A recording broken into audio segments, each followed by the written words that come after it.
عبادي الذين أسرفوا على أنفسهم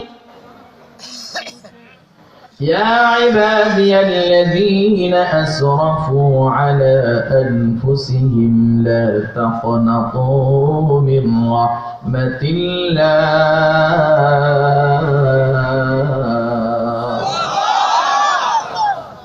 إن الله يغفر الذنوب جميعا إنه هو الغفور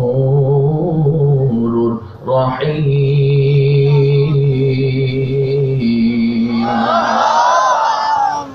আল্লাহ ডাকতে বলেন গোলামেরা শোনো শোনো শোনো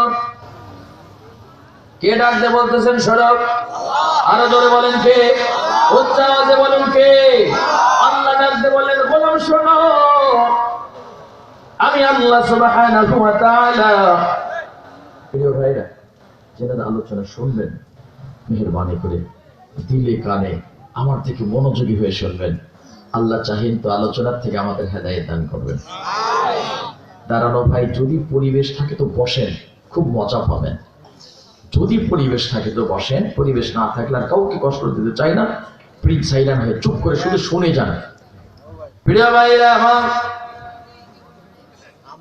আল্লাহ ডাকতে বলেন ও গোলামেরা শোনো আমি আল্লাহ পাক তোমাকে সৃষ্টি করেছি তাকান তাকান তাকান আমি আল্লাহ পাক তোমাকে বানিয়েছি সৃষ্টি করেছি রূহের জগতে আলমে আরওয়াহে যখন তোমরা ছিলা আমি আল্লাহ তোমাদের জবানবন্দি নিয়েছিলাম আলাস্তু বিরাব্বিকুম আল্লাহ বলেন আমি বলেছিলাম তোমাদেরকে আমি রূহের জগতে জিজ্ঞাসা করেছিলাম আমি কি তোমার রব নই তোমরা বলেছিলে ক্বালু বালা ওয়া রাব্বিনা আয় আল্লাহ আপনি আমার রব যেদিন তোমরা আমাকে জবানবন্দি দিয়েছিলা তোমরা আমাকে বলেছিলে আপনি আমার রব আমি যখন রব হয়েছিলাম বা আসি কিয়ামত পর্যন্ত আমি রব আমি আল্লাহ তোমাকে সুন্দর করে সৃষ্টি করেছি আমি চারটি জিনিসের শপথ করে বললাম ওয়াত্তিনি ওয়াজ-যাইতুনি ওয়া তুরি সিনিন ওয়া হাযাল বালাদিল আমিন লাকাদ খালাকনাল ইনসানা ফী আহসানি তাকবীর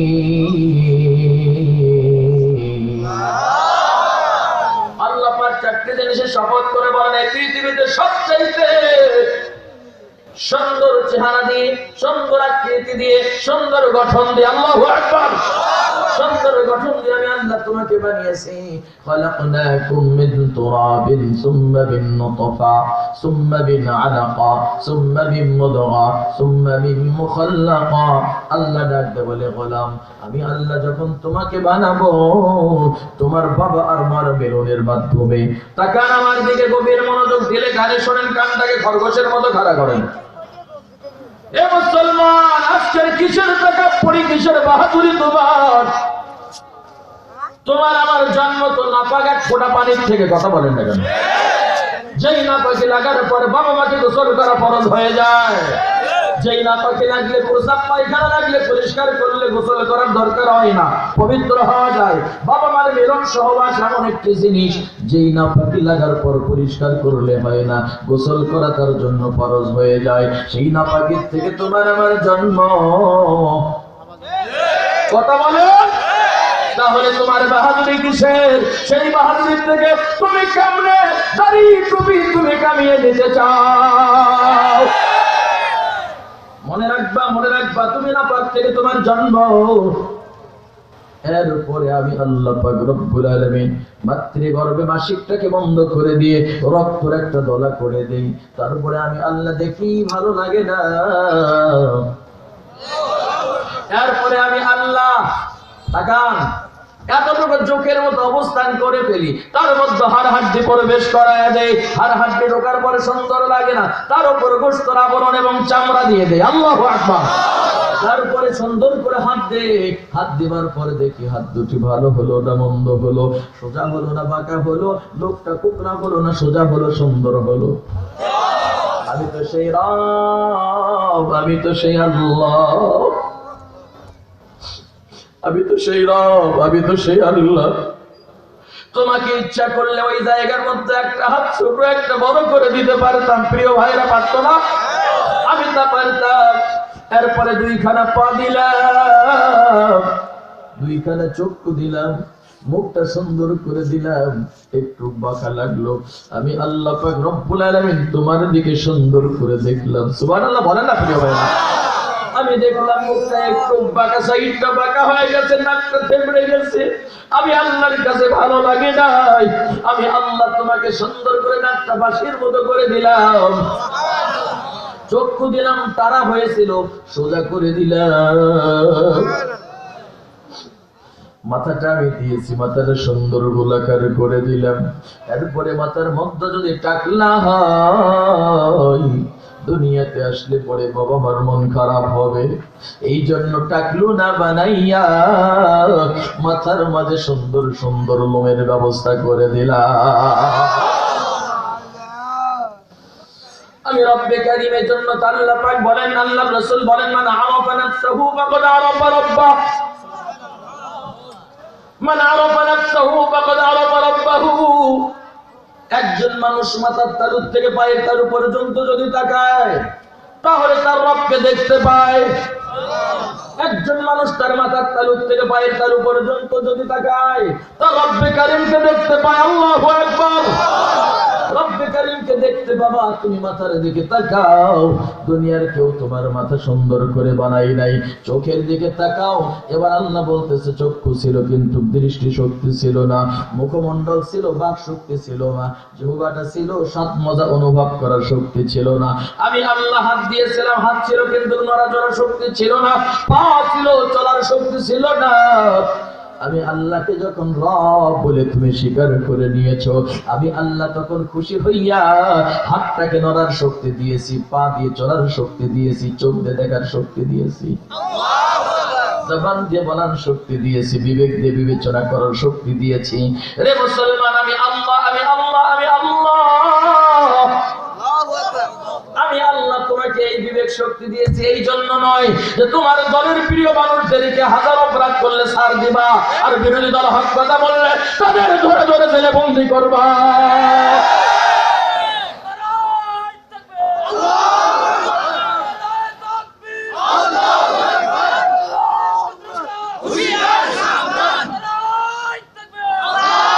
প্রিয় ভাইরা আমার, আল্লাহ পাক এবার ডাক দিয়ে বললেন, আমি তো তোমাকে কুলিল্লাহুম্মা মালিকাল মুলকি তুতিল মুলকা মান তাশা ওয়া তানজিউল মুলকা মিম্মান তাশা ওয়া তুইজ্জু মান তাশা ওয়া তুদিল্লু মান তাশা বিয়াদিকাল খায়রা ইন্নাকা আলা কুল্লি শাইইন কাদির। বাংলাদেশের গণতান্ত্রিক স্লোগান হলো জনগণ ক্ষমতার উৎস। আছে না নাই? জোরে বলেন, আছে না নাই? আল্লাহ ডাকতে বললেন, ক্ষমতার উৎস যদি জনগণ হতো, জীবনে খালেদাকে জেলখানায় যাওয়া লাগতো না। জনগণ যদি ক্ষমতার উৎস হতো, তাহলে সাবেক প্রধানমন্ত্রী বর্তমান প্রধানমন্ত্রীকে মঈনুদ্দিন ফখরুদ্দিন ইয়াজউদ্দিন জেলে রাখতে পারতো না। জনগণ যদি ক্ষমতার উৎস হতো, তার যে আজকে লন্ডনে পড়ে থাকতে হতো না। কথা বলেন না কেন?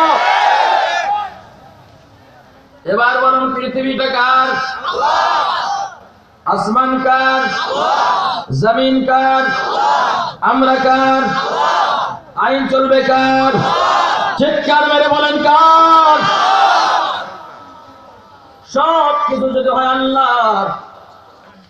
এই মাইক্রোফোন হলো অপারেটরের, মেশিন হলো অপারেটরের, লাইটিং ব্যবস্থা হলো অপারেটরের, কিন্তু এগুলো সব ওয়ারিং কমপ্লিট করে সুইচটাও রেখেছে কার কাছে? অপারেটরের কাছে। আপনি যতই গুতাগুতি করেন লাভ নাই, অপারেটর শুধু সুইচ দিবে, বাতি জ্বলবে, মন চাইলে সুইচ বন্ধ করলে বাতি নিভে যাবে। অপারেটর হলেন আমাদের সকলের আল্লাহ। অপারেটর ছেড়ে দিয়ে বলেছেন, যা যা যা, সব প্রশ্নপত্র ফাঁস করে দিয়েছি।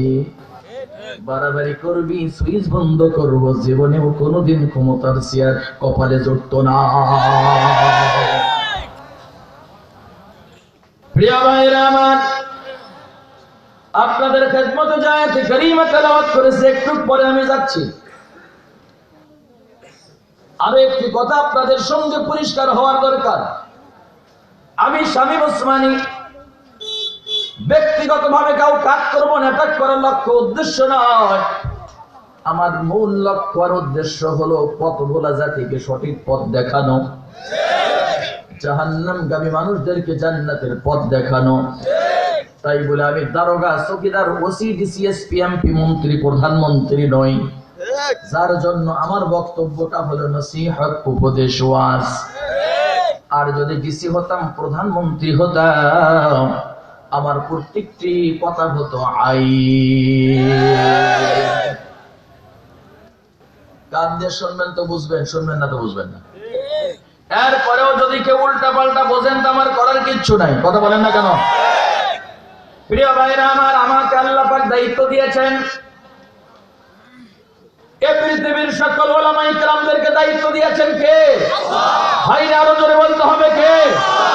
রাষ্ট্রনায়ককে দায়িত্ব দিয়েছেন আল্লাহ, সাধারণ মানুষকে দায়িত্ব দিয়েছেন আল্লাহ, কিন্তু এদের চাইতে সবচাইতে বেশি ইসলামিক দায়িত্ব দিয়েছেন উলামায়ে কেরামদেরকে। উদাহরণ দিলে ভালো বুঝবেন। আপনাদের কষ্ট হয় প্রিয় ভাই, কিছুক্ষণ থাকা যাবে ইনশাআল্লাহ? কে কে থাকবেন না হাত তোলেন তো? আলহামদুলিল্লাহ, থাকবেন তো সবাই? সকলে আল্লাহকে হাত তুলে দেখান তো কে কে থাকবেন। লিল্লাহি তাকবীর, লিল্লাহি তাকবীর, লিল্লাহি তাকবীর। আল্লাহ সকলকে কবুল করুন। আরো জোরে বলে আমিন। পীরগঞ্জ না এটা? পীরগঞ্জের মানুষ, তাওহীদি জনতা, ইসলামের পক্ষের মানুষ। আল্লাহু আকবার। আমি দেখেছি রংপুর, পীরগঞ্জ, দিনাজপুর, এদিকে সৈয়দপুর, নীলফামারী, লালমনিরহাট, এদিকের মানুষ কোরআনের পাগল। অনেক রাত হয়ে গেল, তারা মনে করে টুকটুক বসে আছে। চাচা বসে আছেন জি? বলে বা কোরআন পড়া জানি না, কোরআনের আলোচনা শুনে যেন আল্লাহ আমাকে মাফ করে দেয়। প্রিয় ভাইরা, উলামায়ে কেরামের দায়িত্ব, কর্তব্য কি, এটা যদি মূর্খরা জানতো তাহলে উলামায়ে কেরামদেরকে বাঁকা চোখে দেখতো না। যেই দেশের মানুষ মিজানুর রহমান আজহারীকে চেনে না, এই দেশে দ্বিতীয় মিজানুর রহমান আজহারীর জন্ম হবে কিনা আমার সন্দেহ। যেই দেশের মানুষ সাইয়্যিদ কামালউদ্দিন জাফরিকে চেনে না, কাজী মুফতি ইব্রাহিমকে চেনে না, এই দেশের মানুষের পুরা কপাল ছাড়া আর কিছু হতে পারে না। রত্নকে চেনে না। আমি কি দিয়ে বোঝাবো? সাবেক ইমাম মসজিদে নূর আমার সামনে লিখে দিচ্ছেন, আরবের মানুষ উলামায়ে কেরামদেরকে চেনে। আরবে যখন আমি, তখন ডানে বামে পুলিশ আমাকে মসজিদে নিয়ে যায়। আর বাংলাদেশে যদি মসজিদে শুনে যে পুলিশ আসছে, তখন 4 রাকাত নামাজে ভয়ে 3 রাকাত হয়ে যায়। ভাই কথা বলেন না জি?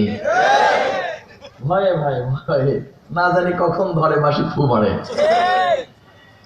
আহা, পোড়া কপাল আমরা। আমার বাংলাদেশের প্রশাসনিক সকল ভাইরাই মুসলিম, 2-4 জন অমুসলিম, ঠিক না? আমরাও তো মুসলিম। একজন আলেমের সম্মান আর ইজ্জত আল্লাহ বাড়িয়ে দিয়েছেন, আপনি কমাইতে চান কেন? আপনাকে লজ্জা করেন? প্রিয় ভাইরা, জাতীয় মসজিদ বাংলাদেশের, সে মসজিদের নাম হচ্ছে বাইতুল মুকাররম। মসজিদে যখন সকল এমপি, মন্ত্রী, রাষ্ট্রপতি মহোদয় সহ নামাজ আদায় করেন, নিঃসন্দেহে রাষ্ট্রপতি মহোদয় ইমামতি করেই তো নামাজ পড়েন, ঠিক না? ঠিক। তাহলে বলে ফেলছে ঠিক। অবশ্যই বাইতুল মুকাররমের নির্দিষ্ট একজন খতিব নামাজ পড়ান, তার পিছে ওনারা ইক্তেদা করেন। এবার বলেন ঠিক কিনা? প্রিয় ভাইরা, আগে তাফসীরের আগে কথাগুলি বুঝেন, তাহলে আমাদের ভুল ধারণাটা নষ্ট হয়ে যাবে। দেখুন, কিছু মানুষের তাফসীর মাহফিলগুলো সমস্যা হয়। এটাও একটা উদাহরণ দিলে ভালো বুঝবেন। ধরুন, বর্তমান সময়ে পদ্মার যদি টাটকা ইলিশ হয়, আর নতুন আলু আর কিছু বেগুনের ঝোল যদি হয়, খাইতে কেমন লাগে ভাই? শুধু কি ভালো, খুব ভালো লাগার কথা, কিন্তু আরেকজন মানুষের সমস্যা হওয়ারও কথা। ভালো লাগবে সকলের, একটু ভালো লাগবে না ওহাদের যাদের শরীরে অ্যালার্জি আছে, যাদের। দুধ হলো সবচেয়ে প্রোটিন খাদ্য। আমি যখন সাতক্ষীরা থেকে গত বছর রওনা দিয়েছিলাম, ক্লান্ত, তো আমি সারা বাংলাদেশ যখন সফর করি তখন মাঝে মধ্যে দুধ খেতাম। এখন দুধ খেতে পারি না। দুধ খেলে খুব মজা পাওয়া যেত এবং ক্লান্তি দূর হতো গরম গরম দুধ খেলে। কিন্তু এখন সমস্যা হচ্ছে আমার, কারণ হলো আছে আমার আমাশয়। কথা কয় না? প্রোটিন খাদ্য সব ঠিক আছে, এটা প্রোটিন ওহাদের, আমাশয় নাই যাহাদের, তাদের জন্য সুষম খাদ্য। কিন্তু যাদের আমাশয় আছে তাদের সমস্যা আছে না নাই? ঠিক তেমনি আমরা যারা প্রিয় ভাইরা, এবার কান দিয়ে মন দিয়ে শোনেন, আমরা যারা এখানে অমুসলিম কেউ নেই, ঠিক না? আমাদের মস্তিষ্ক ফ্রি করতে হবে হেদায়েত পাওয়ার জন্য। মেমোরি মস্তিষ্ক, জার্ম থাকা যাবে না, রাজনৈতিক কোনো জার্ম থাকা যাবে না। আমাদের মস্তিষ্ক মেমোরিটা থাকতে হবে একদম ফ্রি। তাহলে কোরআন ও হাদিসের আলোচনা শুনলে হেদায়েত পাওয়ার সম্ভাবনা আছে। যে সমস্ত ভাই রাজনৈতিক কোন জার্ম, রাসূল করিম সাল্লাল্লাহু আলাইহি ওয়াসাল্লামের চাইতে বড় নেতা, তার রাজনৈতিক নেতাকে যদি কেউ মনে করে থাকে, তাহলে এমন তাফসীর মাহফিল আমি বক্তা কেন, খোদ নবী মুহাম্মদুর রাসূলুল্লাহ কবর থেকে উঠে এসে ওয়াজ করলে ওর কপালে হেদায়েত জুটতে পারে না, পারে না, পারে না। চলুন এবার ওখানে যাই। বাইতুল মুকাররমের খতিব হুজুর নামাজ পড়াচ্ছেন, সকল বড় বড় ব্যক্তি নামাজ পড়ছেন। ইমাম সাহেব হুজুর যখন দেখেছেন পিছনে বাংলাদেশের সবচেয়ে বড় বড় রাজনৈতিকবিদ নামাজ আদায় করছেন, এই মনে করে ইমাম সাহেব হুজুর লম্বা সূরা কেরাত শুরু করে দিয়েছেন, রুকুর তাসবিহ বেশি বেশি পড়ছেন। কিন্তু যদি পিছনে বড় দায়িত্বশীল ব্যক্তির কোমরে থাকে ব্যথা, তাহলে ইমাম সাহেব যদি রুকু করে লম্বা, অবশ্যই সমস্যা হওয়ার কথা। কথা বলেন না কেন? সমস্যা হচ্ছে। কিন্তু রাত করে চিন্তা করলেন, 2 টাকার মৌলবি তুই রুকু এত বড় করবি কেন? এই মনে করে ইমামের আগে সোজা হয়ে দাঁড়ায় আছে। এবার আপনাদের কাছে প্রশ্ন করি, ইমাম ওঠার আগেই যদি কোনো ব্যক্তি রুকু অথবা সিজদা করে, নামাজ হবে তো? প্রিয় ভাই, আর লম্বা কোনো ব্যাখ্যা আপনার কাছে উদাহরণে গেলাম না।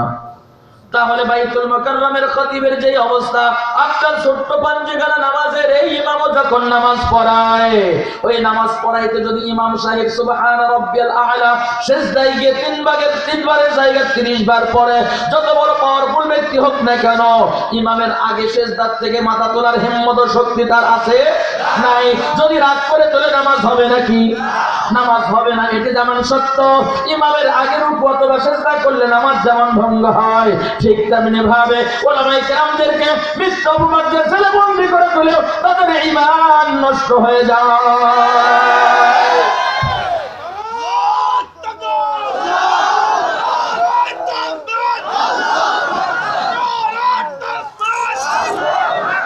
প্রিয় ভাইরা আমার, এই কারণে আমি আপনাদের কাছে পরিষ্কার হয়ে নিলাম, ওলামায়ে কেরামদেরকে সম্মান, মর্যাদা, ইজ্জত দিয়েছেন আল্লাহ। বিশ্বনবীর কাছে সাহাবায়ে কেরাম আরজ করলেন, ওগো আল্লাহর রাসূল, কিয়ামত পর্যন্ত নবী রাসূল আসবে না, ইতি মুহাম্মদুর ইসলাম শিক্ষা গ্রহণ করবে কার কাছে? আল্লাহর রাসূল চুপ হয়ে আছেন। আবু বকর জিজ্ঞেস করলেন, কার কাছে শিখবে হুজুর, দয়া করে বলেন। বিশ্বনবী চুপ হয়ে আছেন। আমার বললেন, হুজুর কথা বলেন। চুপ হয়ে আছেন। হযরত আলী বললেন, হুজুর কার কাছে ইসলাম শিখবে? ইতি মুহাম্মদগুলোর মন চাইবে আপনার সুন্দর নুরানি চেহারা দেখতে, তাদের মন চাইবে আপনার সিনার সঙ্গে সিনা মিলাতে, তাদের মন চাইবে হাতের সঙ্গে হাত মিলাতে। বিশ্বনবী সাল্লাল্লাহু আলাইহি ওয়াসাল্লাম চুপ হয়ে চক্ষুটা বন্ধ করে বললেন, ওয়ারাসাতুল আম্বিয়া আল উলামা ওয়ারাসাতুল আম্বিয়া। ও সাহাবায়ে কেরাম জেনে রাখো, কিয়ামত পর্যন্ত নবী রাসূল আসবে না। ইতিমধ্যে গুলো হক ওলামায়ে কেরামদেরকে যে মুহাব্বত করলো, সে যেন আমি নবীকে মুহাব্বত করলো। একজন আলেমের হাতের সঙ্গে যে হাত মিলালো, সে যেন আমার হাতের সঙ্গে হাত মিলালো। একজন আলেমের পিছে যে ইক্তেদা করে নামাজ পড়লো, সে যেন আমি রাসূলের পিছে ইক্তেদা করে নামাজ পড়লো। প্রিয় ভাইরা, এই কথা যেমন রাসূলের মহাসত্য, তাহলে একজন আলেমের হাতে যে হাত করা লাগালো, সে রাসূলের হাতে হাত করা লাগালো। ভালো জিনিস আপনি নেবেন, খারাপটা আপনি নেবেন না। প্রিয় ভাই, ওই হাত দিয়ে বলে যাই, উলামায়ে কেরামদেরকে ইজ্জত মুহাব্বত করতে শিখুন, কপাল খুলে যাবে। আর উলামায়ে কেরামের হক কথা শুনে যদি আপনি সত্যের মনে করেন, কপাল পুড়ে যাবে। একজন শাইখুল হাদিস, একজন আল্লামা, আমি আপনাদের কাছে মুহাব্বতে আন্তরিকতার সাথে উচ্চ আওয়াজে বলি, দাওয়াত করলে করেন, না করলে না করেন, আপনার দাওয়াতের মুখাপেক্ষী আমি স্বামী মুসমানী নয়। আমি হক কথা বলার জন্য এসেছি আপনার কাছে। হক বললে আমার রব্বে কারীম খুশি, আপনি বেজার হয়ে আমাকে জেলে দিবেন। হক না বললে আমার রব্বে কারীম বেজার মানে আমার ঠিকানা জাহান্নাম। আপনাকে ডিসাইড হতে হবে, এখন আপনাকে বেজার করব না আল্লাহকে বেজার করব। আপনি বেজার করে নিয়ে যান জেলখানায়, হাত করা লাগাইয়া পরিমণির মতো একজন নষ্টা ভ্রষ্টা চরিত্রহীনা, কথা বলেন না কেন, চরিত্রহীনা, মদ, জুয়াতারি, বেগানা পুরুষ, লুঙ্গি ড্যান্স, আর নষ্টি কইরা জামিন পায়। প্রিয় ভাই, পায়ে হাত দে বলি, যে মানুষের দ্বারা হাজার হাজার অমুসলিম মুসলমান হয়, যে মানুষের দ্বারা শাইখুল হাদিস তৈয়ার হয়, তাদের কপালের জামিন জোটে না।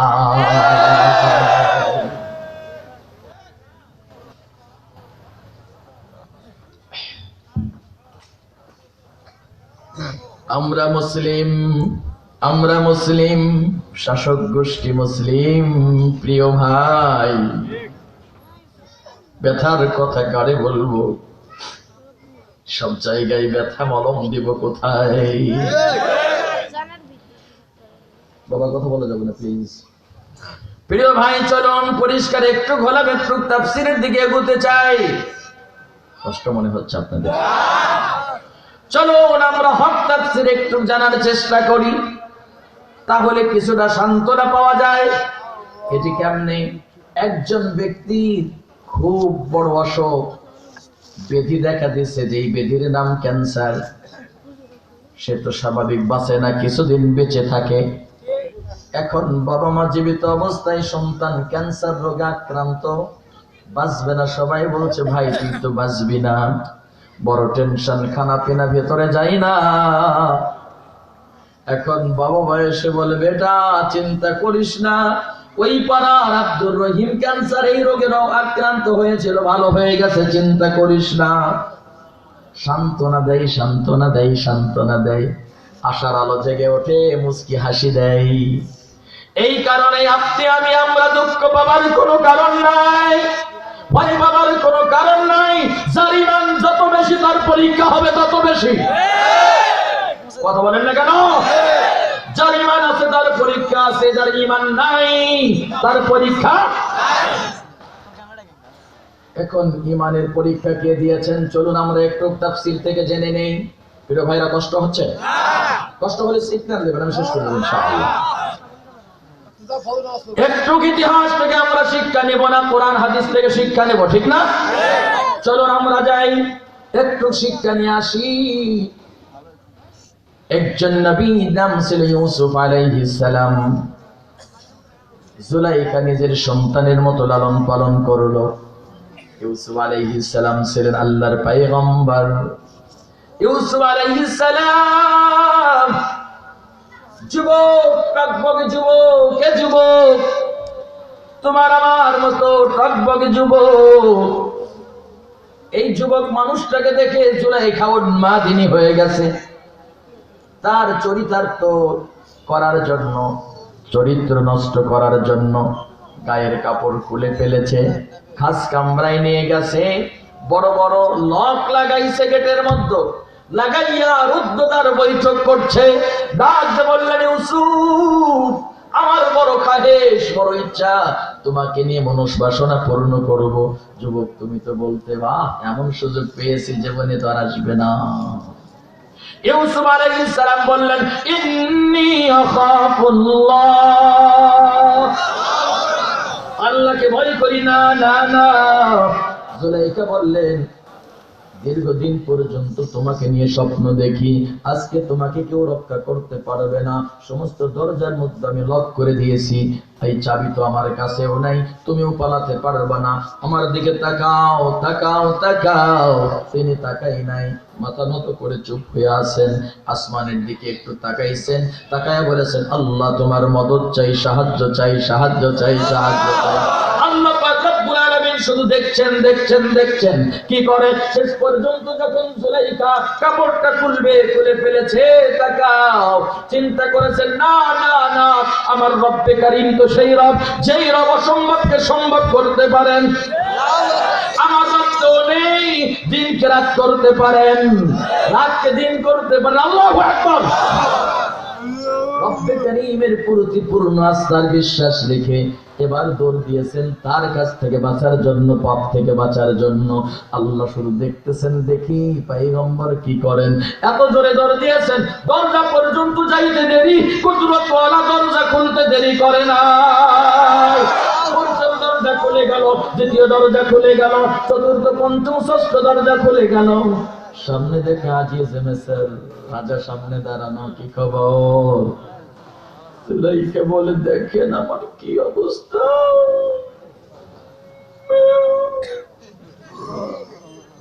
আমার বাচ্চা চরিত্রহীন আমার কি করছে দেখেন, আস্তাগফিরুল্লাহ, কি করছে দেখেন।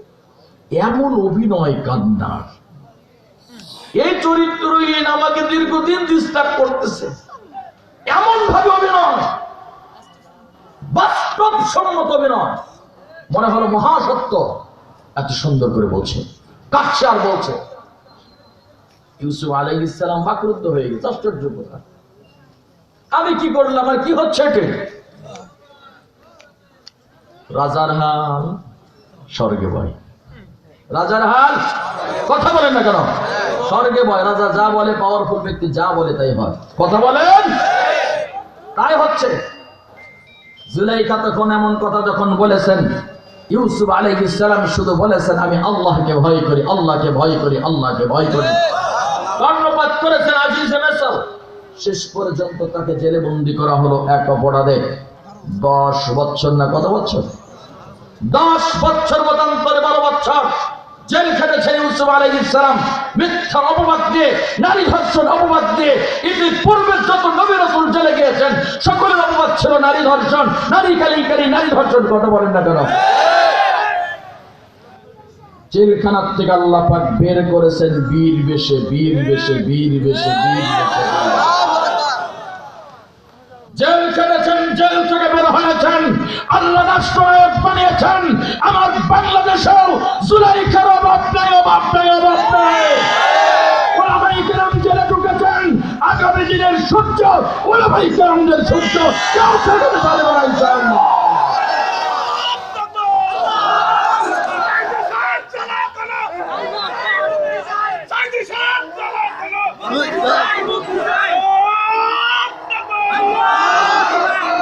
প্রিয় ভাইরা আমার, ইসলামের পক্ষে, তাওহীদের পক্ষের শক্তিকে কখনো জুলুম অত্যাচার করে দাবানো যায় না। তাওহীদের পক্ষের শক্তি ছিল, আছে, কিয়ামত পর্যন্ত থাকবে। ঈমানি পরীক্ষা যদি আপনি দিতে পারেন তাহলে আপনি পাস করে জান্নাত পাবেন, পরীক্ষায় যদি ফেল করেন জাহান্নাম। প্রিয় ভাইরা আমার, হুয়াল্লাযী আরসালা রাসূলাহু বিল হুদা ودين الحق ليظهره على الدين كله وكفى بالله شهيدا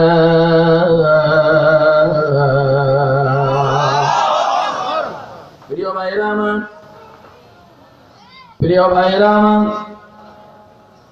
আল্লাহ পাক আয়াতে কারিমার মধ্যে যেই কথার উল্লেখ করেছেন, আপনাদেরকে কিছু সময়ের জন্য আবার সেই গোরের কথাতে চলে যেতে চাই, এর সঙ্গে সামঞ্জস্যপূর্ণ। ইয়া ইবাদিয়াল্লাযীনা আসরাফু আলা আনফুসিহিম লা তাকনাতু মির রাহমাতিল্লাহ ইন্নাল্লাহা ইয়াগফিরুয যুনুবা জামিআ ইন্নাহু হুয়াল গফুরুর রহিম।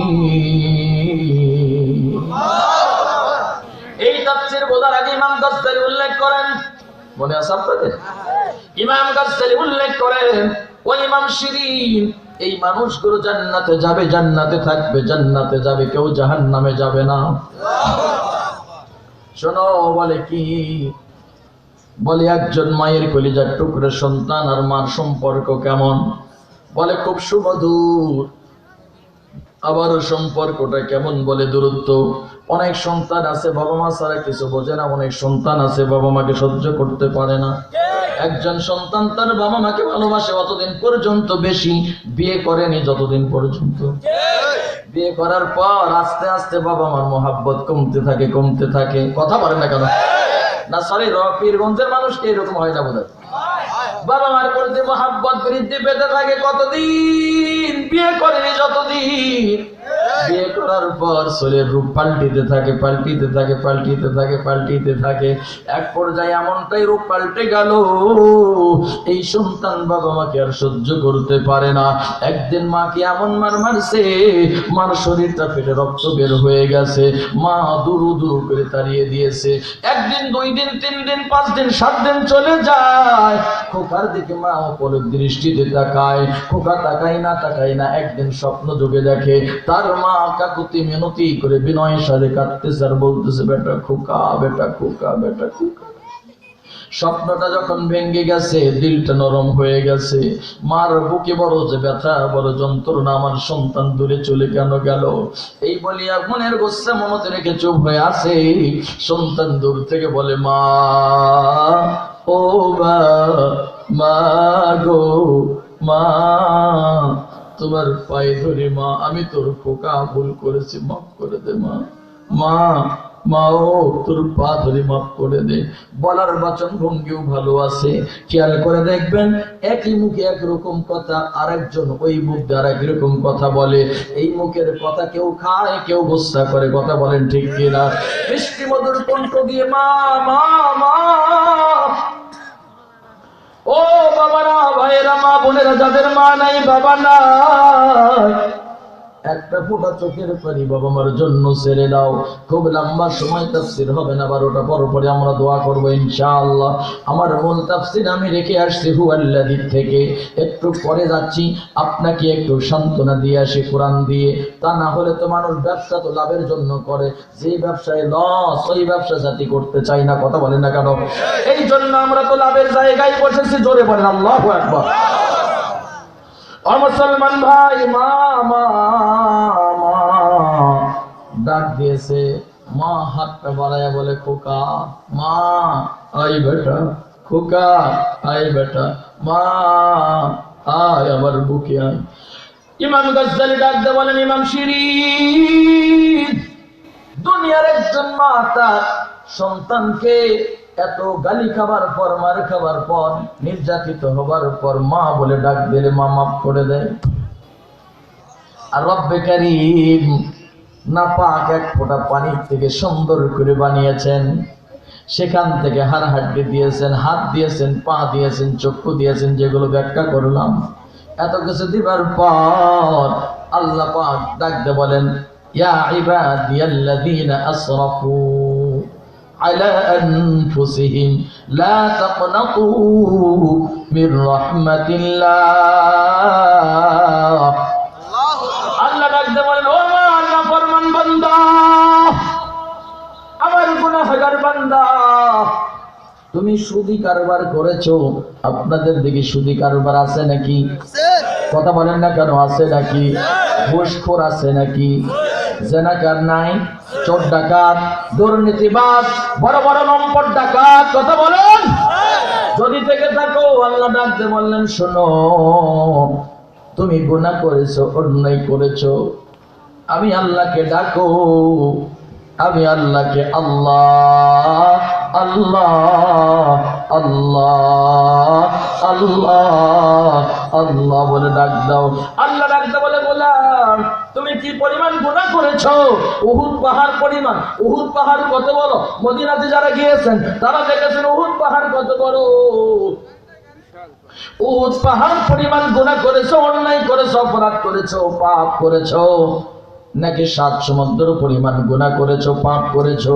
ও গোলাম আমি আল্লাহকে আল্লাহ বলে ডাকো, আল্লাহ বলে ডাকো, আল্লাহ বলে ডাকো। আপনি ডাক দিয়েছেন আল্লাহ আল্লাহ আল্লাহ আল্লাহ, মাফ করে দে মাওলা, মাফ করে দে, মাফ করে দে। আল্লাহ পাক ফেরেশতাকে ডাকতে বলেন।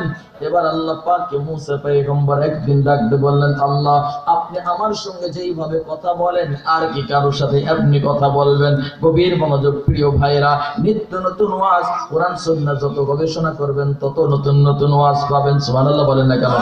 যত দিন যাবে তত গবেষণা হচ্ছে, রিচার্জ হচ্ছে, রিচার্জ হচ্ছে, গবেষণা হচ্ছে, নিত্য নতুন আলোচনা বের হয়ে আসতেছে, মানুষের ঈমান তরুতাজা হচ্ছে। দুঃখ আর পরিতাপের বিষয় বাংলাদেশের মানুষ কোরআন দিয়ে জিন সারায়, কোরআন দিয়ে ভূত সারায়, কোরআন দিয়ে লাউ গাছের পোকা তাড়ায়, কিন্তু যেই কোরআন দিলে জিন যায়, যেই কোরআন দিলে লাউ গাছের পোকা যায়, ওই কোরআন বাংলাদেশের পার্লামেন্টে ঝুলাইলে ওই দেশে দুর্নীতিবাজও চলে যায়। কষ্ট হচ্ছে না তো? ইনশাআল্লাহ। প্রিয় ভাইরা আমার, মুসা পয়গম্বরকে আল্লাহ ডাকতে বললেন, আল্লাহ মুসাকে ডাকতে বললেন, মুসা তুমি কি মনে করো? বলে আপনি আমার সঙ্গে যেভাবে কথা বলেন আর কি কারোর সাথে এমনি কথা বলবেন? আল্লাহ পাক ডাকতে বললেন, মুসা আপনি কোথায়, আমি কোথায়, তাকান আমার দিকে। মুসা আলাইহিস সালাম সবচেয়ে বেশি কথা বলেছেন, ঠিক কি না? ওয়াকাল্লামাল্লাহু মুসা তাকলিমা, যে কুরআনুল কারীমে মুসা পয়গম্বরের কথা সবচেয়ে আল্লাহ পাক বেশিবার উল্লেখ করেছেন। আল্লাহু আকবার। মুসাকে জিজ্ঞেস করেন, আল্লাহকে জিজ্ঞেস করেন, কেন কেন এতবার পয়গম্বর মুসার কথা জিজ্ঞেস করলেন? আল্লাহ পাক বলে মুসার পরীক্ষা ছিল সবচেয়ে হার্ড পরীক্ষা, হার্ড পরীক্ষা, হার্ড পরীক্ষা। কি পরীক্ষা? এমবিবিএস না কি ভাইবা ছিল? ওটা কি বিসিএস ক্যাডারের পরীক্ষা? বলে না। কি পরীক্ষা? বলে ইমানের পরীক্ষা, ইমানের পরীক্ষা, ইমানের পরীক্ষা, ইমানের পরীক্ষা। যেই নবীর ইমান যত মজবুত তার পরীক্ষা তত কঠিন। আল্লাহু আকবার। মুসা পয়গম্বর আল্লাহকে যখন বলেছেন, আল্লাহ বলে আপনি কোথায়, আমি কোথায়? বলে আমি হব পাহাড়ের পাদদেশে, আপনি হবেন চূড়ায়। আল্লাহ ডাকতে বলেন, মুসা না না না, 70 ألف حجاب, 70 ألف حجاب। ও মুসা আপনি বললেন আমি চূড়ায়, আপনি নিচে না। আপনার আর আমার এইরকম 70,000 পর্দার ব্যবধান, 70,000 পর্দার ব্যবধান, 70,000 পর্দার ওপারে আমি আল্লাহ, এপারে আপনি মুসা। জোরে করেন আল্লাহু আকবার। 70,000 পর্দা, তাহলে পর্দা কি খুব ঘন ঘন কিনা? আল্লাহ বললেন কুল্লু হিজাবিন আলফ সানা, এক পর্দার থেকে আর এক পর্দার দূরত্ব 1000 বছরের রাস্তা। 70,000 পর্দার ব্যবধান, কিন্তু এই জমিনের পর্দা আর এই পর্দার দূরত্ব 1000 বছরের রাস্তা। তাহলে এইরকম 70,000 পর্দার ওপারে আল্লাহ, এপারে মুসা। এবার আল্লাহ পাককে মুসা বললেন, তাহলে আপনি ডাইরেক্ট কার সাথে? বলে উম্মাতুন আহমদ, উম্মাতুন আহমদ, উম্মাতুন আহমদ, মুহাম্মদ নবীর উম্মত। আল্লাহ আপনি কি করবেন? আমার সঙ্গে যেইভাবে কথা বলছেন ওইভাবে কি বলবেন? বলে আপনার আমার পর্দার ব্যবধানের পর্দ কথা, আর উম্মাতুন আহমদ মুহাম্মদ নবীর উম্মত, আর আমি আল্লাহর মাঝে কোনো পার্টিশন নাই, পার্টিশন নাই, পার্টিশন নাই। ইদহুম ইয়াসজুদুন, ইদহুম ইয়াসজুদুন। উম্মতে মুহাম্মাদি শুধু সিজদা দিবে, সিজদা দিবে, সিজদা দিবে। আল্লাহু আকবার বলেন না কেন? উম্মতে মুহাম্মাদি শুধুমাত্র একটা সিজদা দিবে, দিয়ে বলবে সুবহানা রাব্বিয়াল আ'লা, সুবহানা রাব্বিয়াল আ'লা, সুবহানা রাব্বিয়াল আ'লা। ফেরেশতাদের ডাক দেবে, বলে ও ফেরেশতারা আ'লা কারে বলে, কারে বলে? বলে রব্বে কারীম আপনাকে বলে। ও ফেরেশতা আমার বান্দা কি চাই, কি চাই, কি চাই, কি চাই? বলে আপনাকে খুশি করতে